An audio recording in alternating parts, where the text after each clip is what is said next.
Kalau nikah ni hak sungguh, maka jadi sah nikah. Kalau gura-gura nikah, main-main sah juga nikah. Jadi Nabi kata jaga-jaga, jangan awak main tiga benda ni, nikah, cerai dan rojong. Kalau nikah hak sungguh, nikah kau ni. Nikah orang ramai ni lah, majlis nikah tu. Memang nak nikah sungguh, bukan gura, bukan main, bukan berlakon, bukan drama, bukan buat konten. Nikah sungguh. Jidduhunna jiddun. Kalau sungguh, sah nikah.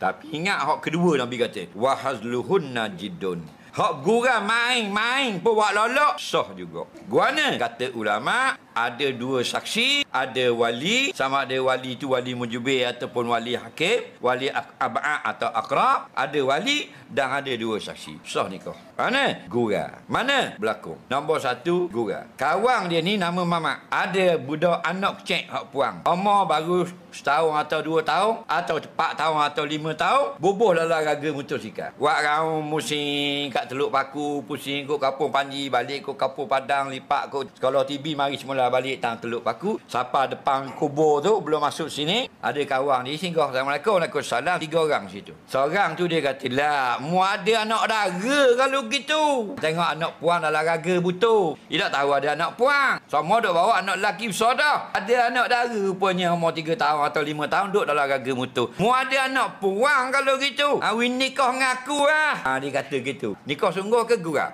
Gura. Jawabnya, ayah ambil aku nikah ke mung. Sah nikah. Sah dah nikah. Apa? 2 orang saksi ada tepi. Dengar lah ke? Dengar. Kalau 2 orang tu tak dengar, tidak sah. Itu contoh main. Lepas tu nak gura, boleh. Ngaji dulu, baru gura. Nak galakkan, ngaji dulu, baru gura. Nak jadi ahli sukang, ngaji dulu, baru main jadi ahli sukang. Barulah kita ada peraturan. Nak berhibur, ngaji dulu, baru tahu sepadang berhibur. Takat ni boleh, lebih pada ni tak boleh. Tegur kita kalau itu nikah ngaku. Ambil jadi isterimu dah. Hukumnya sah. Kalau ayah dia tak jawab, tak sah. Kalau budak tu jawab, ya aku jadi ni mau. Tak sah. Kerana budak pengantin yang belum balik. Dia mesti kena wakil. Jadi kalau ayah tu jawab, ambil aku nikah ngemong. Sah nikah. Atau ayah kita kata ni tengoknya aku ada nak dara ni, ambil aku nikah ngemong. Jawabnya drama, aku terima nikahnya. Wah, gelak 3-4 orang. 2 orang saksi dengar. Sah bersuami isteri.